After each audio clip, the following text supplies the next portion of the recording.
High বন্ধু, আমরা আসছি শিলিগুড়ি কাজে। এই যে ব্রিজে কাজ করতে আসি, কিন্তু এইখানে এসে একটাই সমস্যা হয়ে গেছে।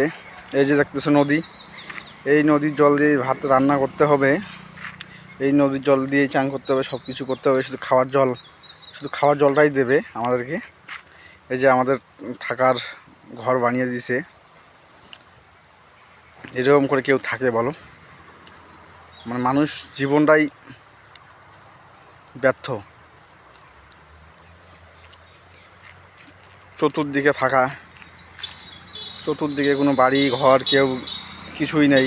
এই যে শুধু এইটাই রোড, হাই রোড। এই ব্রিজেই কাজ করব আমরা। তোমরাই বলো, এই জল কি খাওয়া যায়? এই জল এই সবাই চান করতেছে। ওই যে সামনে দেখো, সামনে কজন চান করতেছে।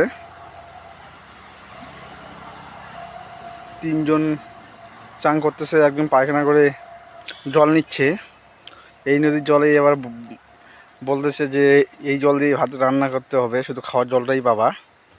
তো কি করব, তোমরাই সবাই বলো।